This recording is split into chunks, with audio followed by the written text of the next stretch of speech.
Constellations are great energies which are reflected from the Lord of the constellation of those particular stars that make up the constellation.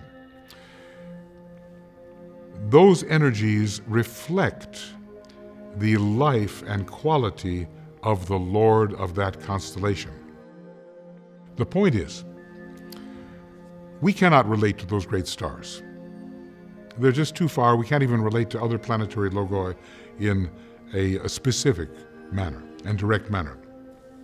But the signs are Earth's Davic way of appropriating those constellational energies, tuning them down, transforming them, and making them appropriately available for the kinds of little forms, little life forms found on Earth. So in fact, the energies of the constellations do reach us, but they reach us through these transformers we call signs.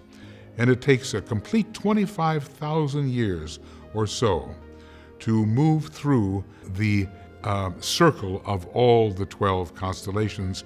We call it a great Platonic year, consisting of 12 precessional years that we normally call a zodiacal age. So there is always a connection between one segment of the ecliptic surrounding the Earth and one of the constellations, even though for most of the time they don't align in space. As a matter of fact, they can be out of spatial alignment, and the attunement of the substance of the sign will be still to a particular lord of a constellation.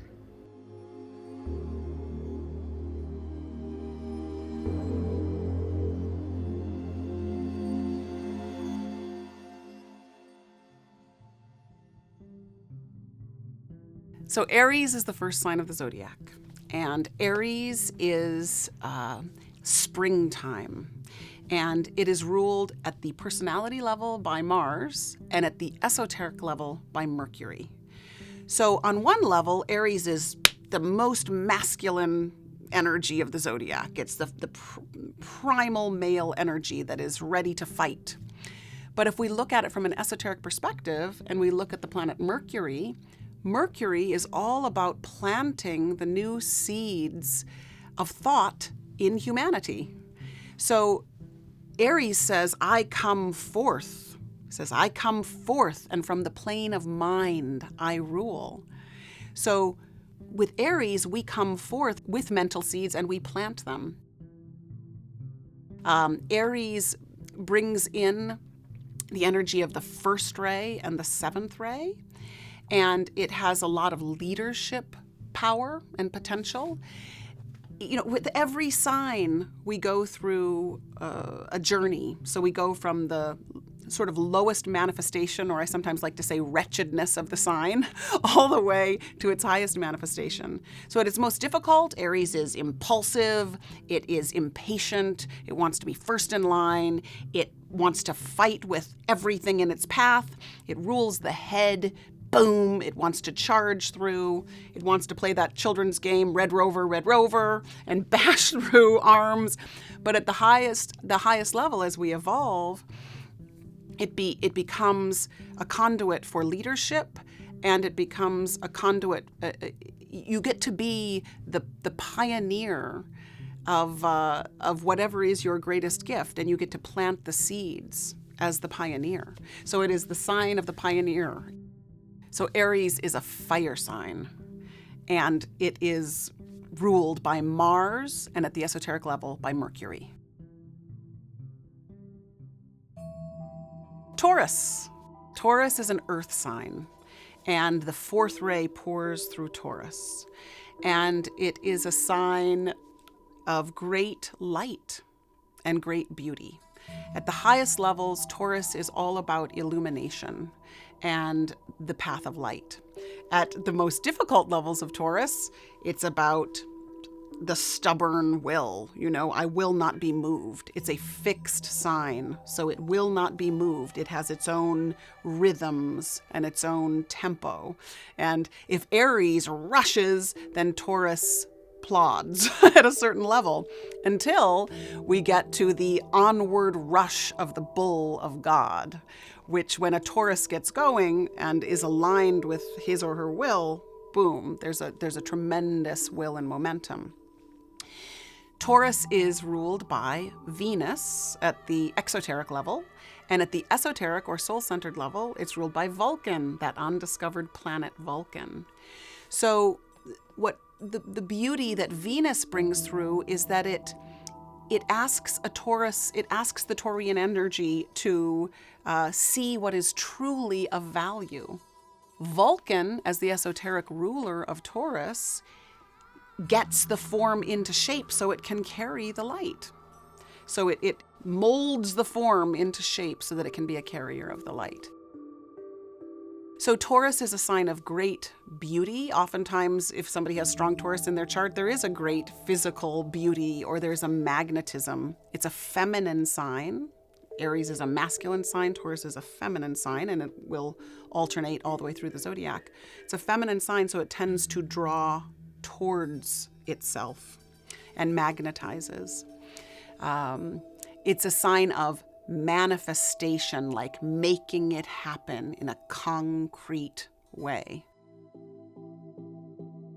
In Taurus also, there is early in life, there's a struggle. And in fact, there's a phrase the Tibetan uses that says, let the struggle be undismayed. So there is a big struggle in Taurus early on to just get the form moving, or to not have such a fixity. And then the phrase for Taurus at the highest level is, I see.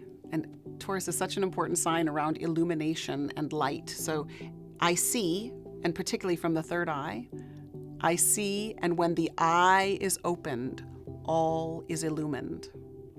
So Taurus has so much to do with the third eye that penetrates and sees the light beyond the form.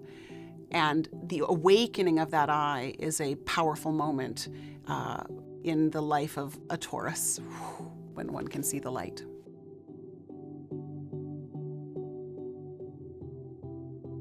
Gemini is an air sign, and it is a dual sign, and it is ruled by Mercury at the exoteric level, and it's ruled by Venus, which is very interesting, at the esoteric level.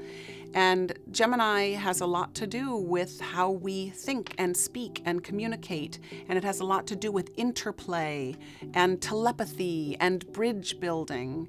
It's mercurial, right? So it's got a movement to it. Gemini is a mutable sign. So any mutable sign has tremendous movement to it. And it's important to say that a mutable sign occurs right at the end of a season. So it's when one season is turning into another. So you can't really identify it as a solid spring or a solid winter, right? It's in this transition time. So Geminis have a quickness and a lightness and a curiosity and a childlike curiosity. At the esoteric level, however, isn't it interesting that Venus rules Gemini? Because Venus wants to fuse the two. It wants to bring union out of duality. It wants not, in the case of Gemini, to have just pure fact and pure knowledge. It wants wisdom. So in the case of Venus, Venus wants to marry the head and the heart and have the wisdom that comes from that. So Gemini at its highest level has a tremendous amount to do with the wisdom, love wisdom, and that is why, the second ray pours through Gemini. There are 3 primary spiritual festivals, and the Festival of Humanity and the Festival of Goodwill is the Gemini Festival. So it's all about connection and relationship and feeling that our two-ness is not two-ness, it is one. We are the one soul. It's a sign where knowledge turns to wisdom. The keynote for Gemini is spoken really, as they all are, spoken from the perspective of the soul, but I like to think of it as the observer, the soul, looking at the dance of the personality. So it says, I see my other self, the personality. I see my other self, and in the waning of that self, I grow and glow. So again, it's important to say that Gemini also has to do with the strengthening of the soul, infusing the personality.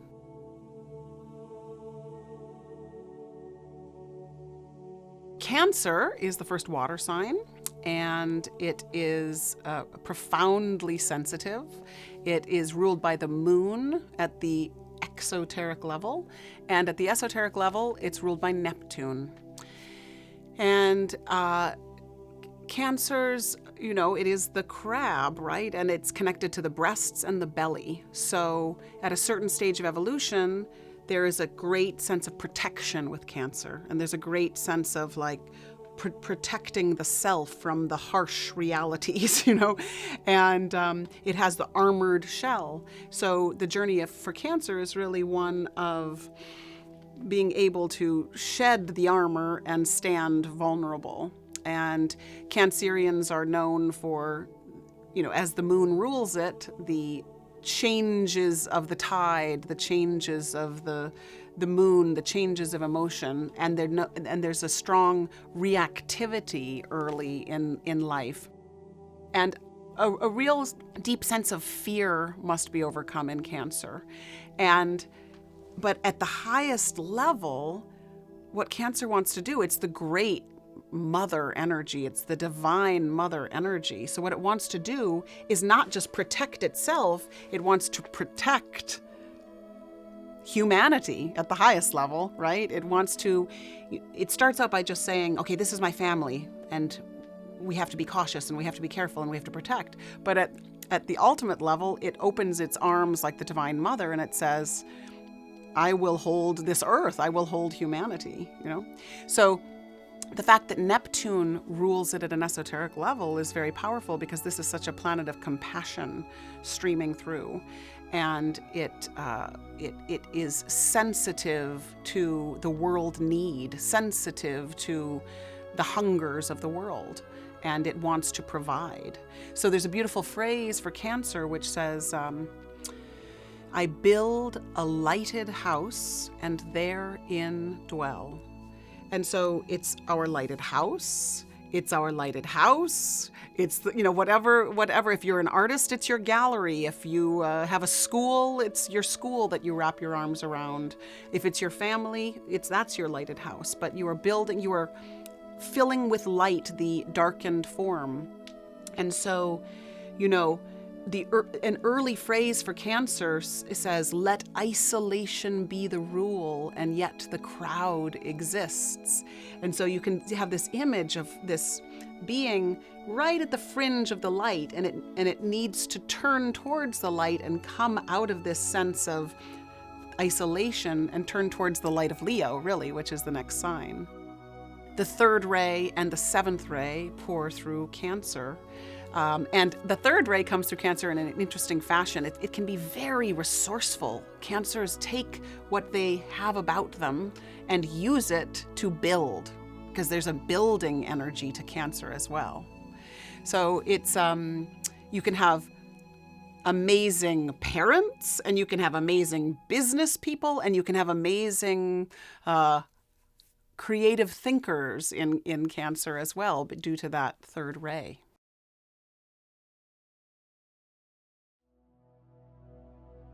So Leo is the second fire sign. The ray that pours through Leo is the fifth ray, which is fascinating because the fifth ray helps Leo ask the question, who am I?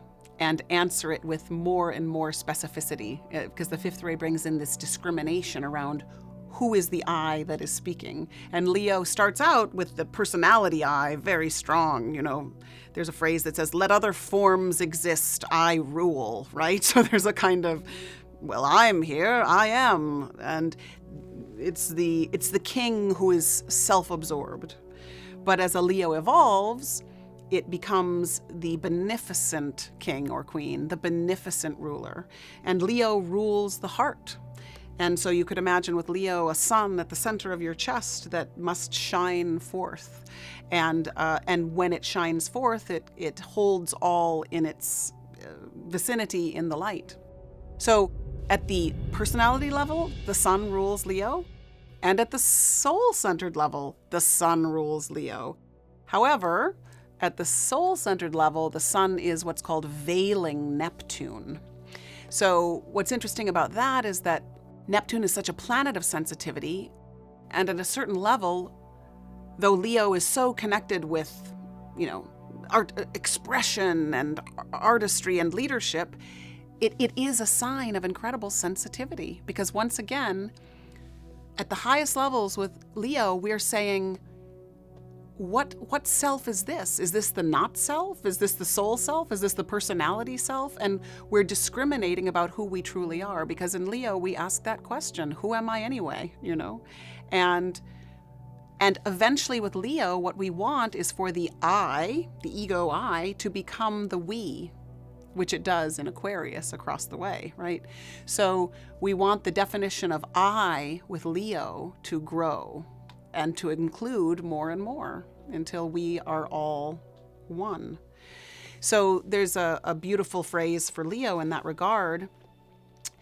The Tibetan gives the phrase, I am that, and that am I. So it's this expansion of the I. And the journey for Leo is really all about giving the gift of the heart and the gift of the self. However, it's also important to ask, to what end? So is it all about acclaim and pride? The Leo is the lion and there's a great deal of pride. Or is it about a selflessness? Is it about a generosity? And for every single sign of the zodiac, that question has to be asked. That's when we really turn this gift outward, is when we say, is this a selfless act? Is this an act for the good of all? And that's when the higher planets, the esoteric planets, really start to come into play, when we embody these energies in a generous and soulful manner.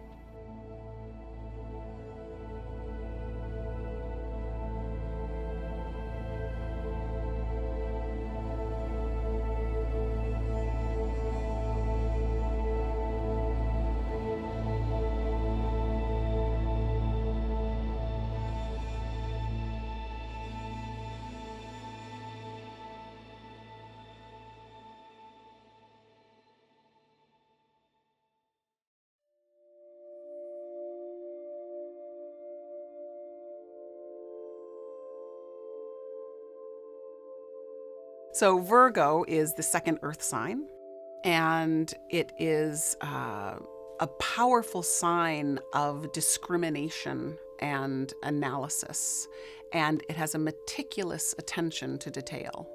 And at a certain level, at the personality level, it's ruled by Mercury, the thinker.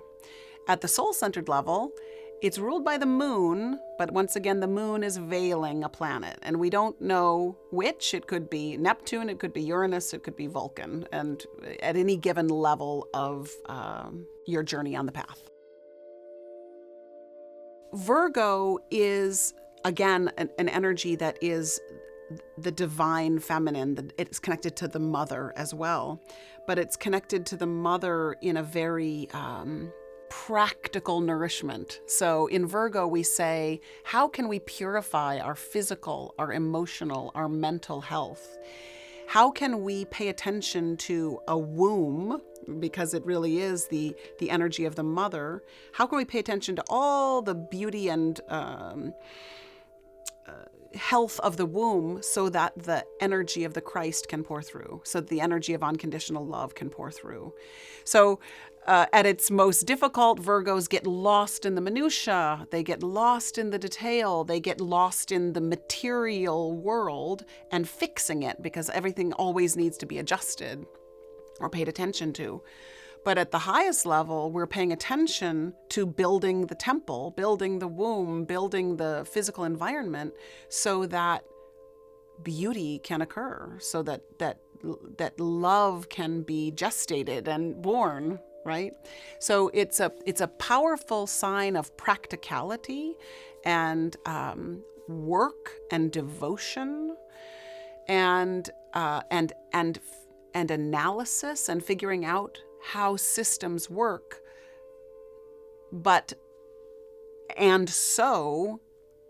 It can be of service. It can be of the truest service, so that the unconditional love can pour through. So there's a beautiful phrase for Virgo, and it says, I am the mother, which the matter, mother, and the child. I, God, I, matter, am. So it's this beautiful dance between matter and spirit. And out of that is birthed the soul. Out of that is birthed the Christ energy. So it's a very powerful and important sign. Virgo transmits the second ray and the sixth ray. And so there's a tremendous love, wisdom to Virgo as well, and a tremendous devotion that pours through the sixth ray. Libra is the second air sign, and it is another sign that's dual in nature, and it is ruled by Venus at the personality level, and interestingly by Uranus at the esoteric level. You might remember that Taurus was also ruled by Venus. So what's the difference between these two?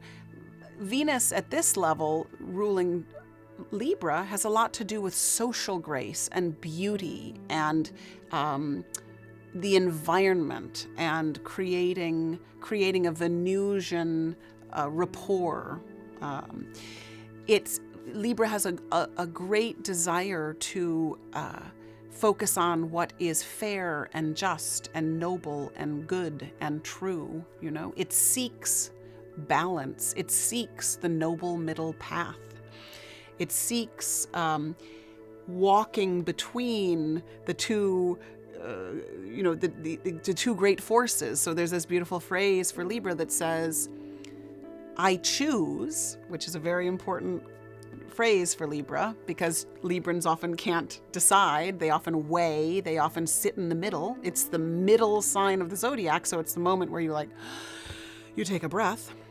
So the phrase is, I choose the way that leads between the two great lines of force. So you could imagine a person on a tightrope, walking this very razor-edged path, because it's the moment, really, Libra is the moment where you're wrestling with the decision whether you're going to go forward in the evolutionary path or whether you're going to just stick with what you're doing. So it's this breath in between, this caesura, this moment in between. Now, the reason that Uranus rules it at this level is because Libra is interested in right relationship. It's interested in relationship that's not about desire or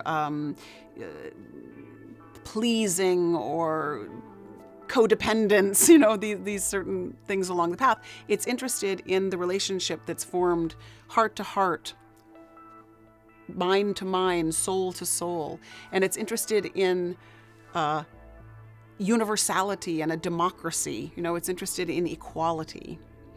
So Uranus wakes us up to our truest allies and and wants to collaborate and wants to find the people with whom we resonate most soulfully. So, and it's a point of peace, and Librans are always seeking peace and balance. It's not all Librans are not peaceful and balanced. They're often in pursuit of that. So Libra brings through the third ray, the ray of creative intelligence, and it is also a cardinal sign. So even though there's the two and then there's the weighing, it does have tremendous initiating energy because the cardinal energy is initiating. So it initiates right relationship. Scorpio.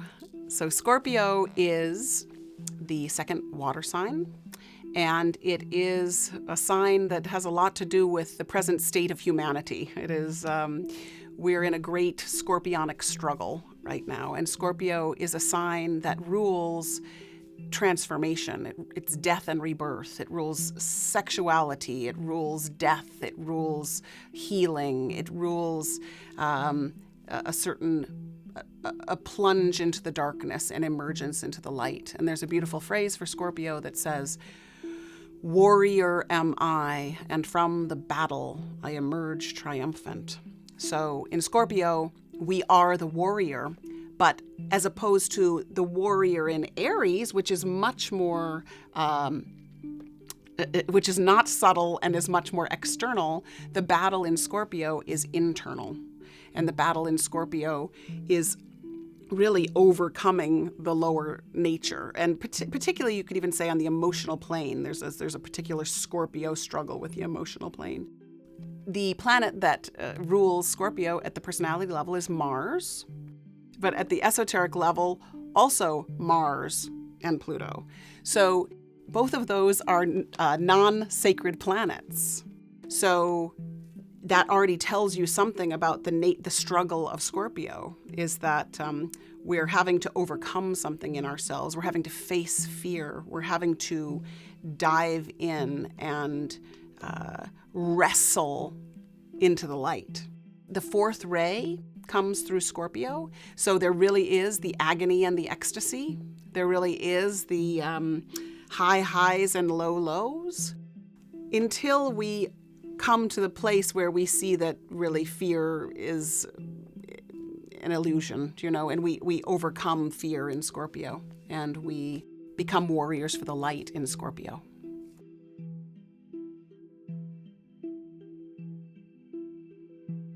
Sagittarius is the final fire sign. So we have Aries, Leo, and Sagittarius. And Sagittarius is ruled by Jupiter. And at the personality level and at the soul-centered level, it's ruled by the Earth. Sagittarius is a sign of great forward momentum. It's a sign of the vision and pursuing the vision. The phrase for Sagittarius is, I see the goal, I reach the goal, and then I see another. You can almost feel the momentum in it. You can feel like you're riding on a horse, which is ruled by Sagittarius. Sagittarius rules the legs, So in Sagittarius, there's often a physicality with Sagittarius, although there's a whole nother dimension of Sagittarius that's very philosophical.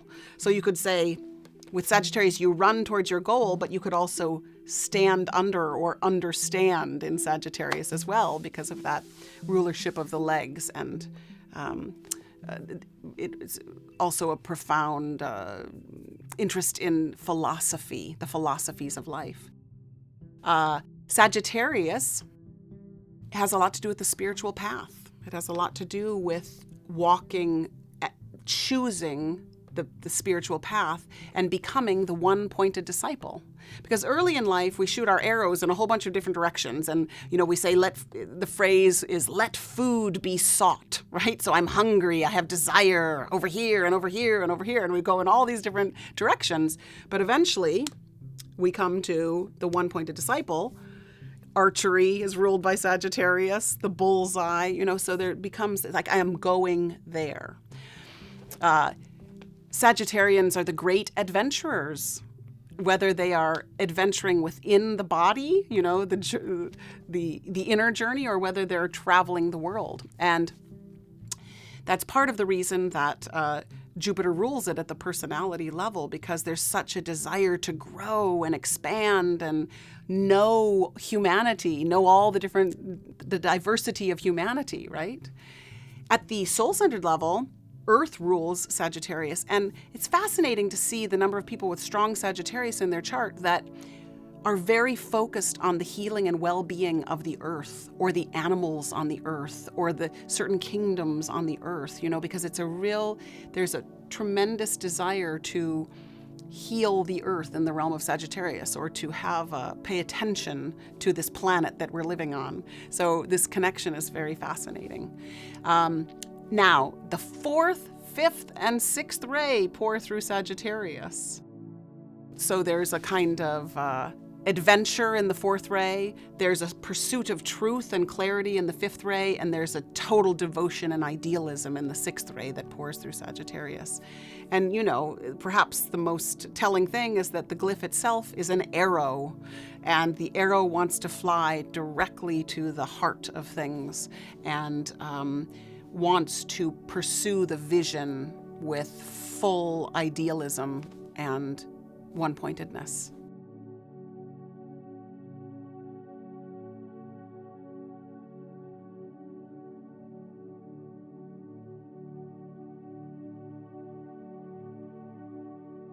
Capricorn is the last earth sign. It is perhaps the most mysterious glyph. When you look at the glyph of Capricorn, we still don't know from whence it came. It is a sign that rules initiation. So it's a profoundly mysterious sign at a certain level. It is ruled by Saturn, both at the exoteric level and the esoteric level. So Capricorn there's tremendous responsibility in Capricorn, there's tremendous structure in Capricorn, there's tremendous purpose in Capricorn, and there's a seriousness of purpose in Capricorn. Now, you could think of a diamond when you think of Capricorn, because at a certain level with Capricorn, you could be climbing a mountain that you eventually figure out is the mountain that is down into matter. And it's just all about, like, I'm gonna win and I'm gonna be the most powerful. And there's, there can be a tremendous amount of ambition and greed and desire for material satisfaction, which you eventually discover as death, right?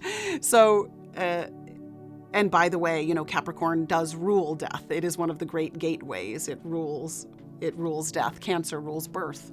So, on the other hand, at the top of the diamond is the spiritual ascent, which is ruled by Capricorn. And you have to pass the tests of Saturn, and you have to reckon with your karma to continue to climb this mountaintop of initiation. If you want to get something done, use the energy of Capricorn, because it is full of purpose and determination. It has a quality of control to it as well, where you, early on, there might be too much control, bending things to your will, as it were. And later, that control can turn to purpose and intention. The first, the third, and the seventh ray pour through Capricorn. So the seventh ray brings in a kind of regimentation and brings in the order necessary for the spiritual climb, The third ray brings in, among other things, brings in the business sense, brings in the creative intelligence. And the first ray is the leadership that comes through Capricorn. Aries, Leo, and Capricorn bring in the first ray. And those are, all lead in a different way.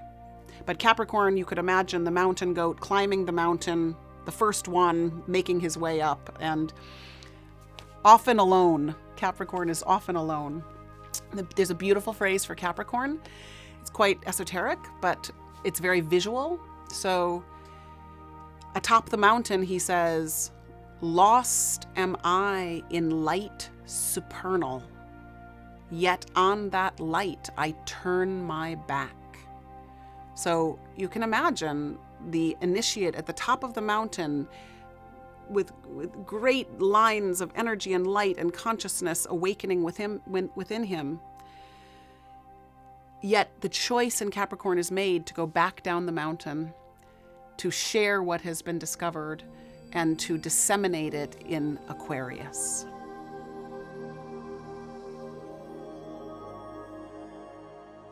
Aquarius is the last air sign. A lot of people think it's a water sign just because of the glyph, but in fact it's an air sign.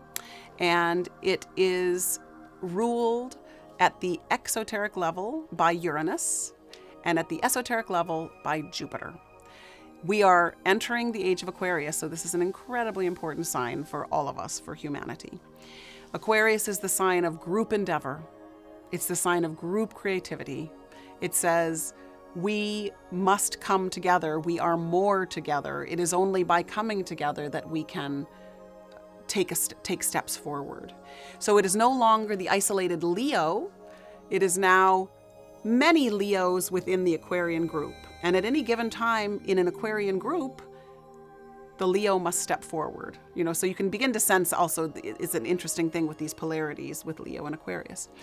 Aquarius says, the phrase for Aquarius is, water of life am I, poured forth for thirsty men. And the water of life is the wisdom. The water of life is whatever gift that you have that can improve or be for the betterment of humanity. You could say the water of life is the ageless wisdom poured forth to those men and women that are starved for the real goods, right? The real wisdom. Aquarius is, at a certain level, early on, often feels like the lone wolf, often feels, where are my people? What is my group? Where are they, And it takes some evolving to call your truest allies to you, which, as we sound forth our own note, we call our truest allies. Aquarius tends to, because Uranus rules it at the exoteric level, it's electric. It enlivens things. It doesn't follow the traditional route. Capricorn follows more of the traditional route. Aquarius does not. It innovates, it invents, it revolutionizes, it electrifies. Jupiter ruling it at the esoteric level simply says, we're more together. We're greater than the sum of its parts. This is the way we must move forward as humanity, as one, no longer divisive, no longer polarized. So Aquarius is really the dawning age. It's the energy of universality. It's the energy we must call in. The fifth ray pours through Aquarius. And this also brings in the element of the mind and the discriminating mind and the scientific mind, because it's when we're in the age of Aquarius that we will most likely prove, scientific terms, the existence of the soul. So the fifth ray will help us bring spirituality and science together, for sure.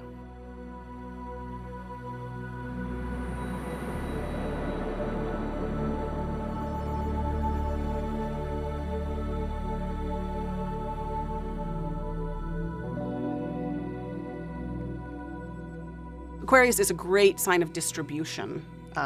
And so it actually rules the internet. It rules our connectivity because it rules electricity and it rules our connection. So it distributes across the internet. It distributes technologically. So if we have an image of the Earth and you see all the cities lit up, from looking down upon the Earth or looking at the Earth, that's such an Aquarian image because it's the band and connectivity of light. So Aquarius wants to light the Earth through the distribution of light. And one of the practices that Joel Kuhl definitely asks us all to participate in are triangles of light. And if you could imagine all people connected by triangles of light across the globe, that would create another amazing image and another very Aquarian image.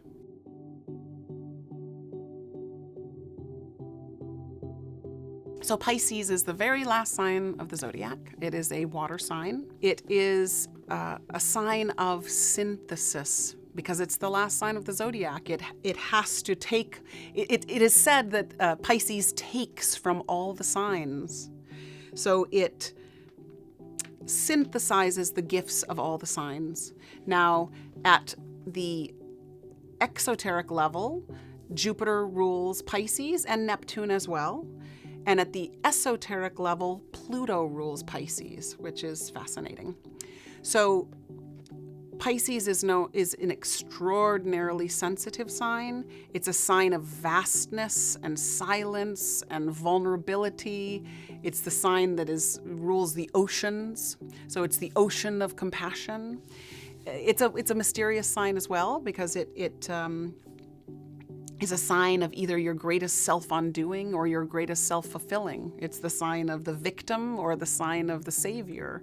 It's the sign where you can plummet into great depression, or you stand raw and available in unconditional love. Some of our greatest saints and saint-like people have this energy of Pisces. It's the energy of the Christ. The second ray and sixth ray pour through Pisces, and there's a beautiful phrase around Pisces which says, "I leave my father's house, and turning back, I save." So, though it's one of the greatest joys for Pisces to be at one, to be in union, to be connected to the source, there is a requirement to turn back until the last one in humanity has traveled the course and has returned. So it's a sign of incredible compassion and redemption and upliftment. And oftentimes you'll see people in Pisces doing charitable work, doing medical work for those less fortunate, doing the work that nobody else really wants to do in many cases, because it really involves working with those most in need or those most in pain. It's fascinating that Pluto rules it at the esoteric level, because Pluto is a planet of death and finality. So in Pisces, you hopefully finally wrap up some of the karma, and Pluto says, we're done. Let's let there be a death, here. It's the last sign of the zodiac, so there is a kind of death before the Aries springtime. Also, it's the fishes. The glyph represents the fishes, and one fish is deeply connected to matter, and the other is deeply connected to the spirit, and they're bound.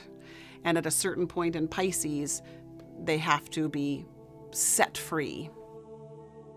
So Pisces is a sign of great love, wisdom, and it's a sign of great devotion and great idealism and profound sensitivity and profound unconditional love for humanity.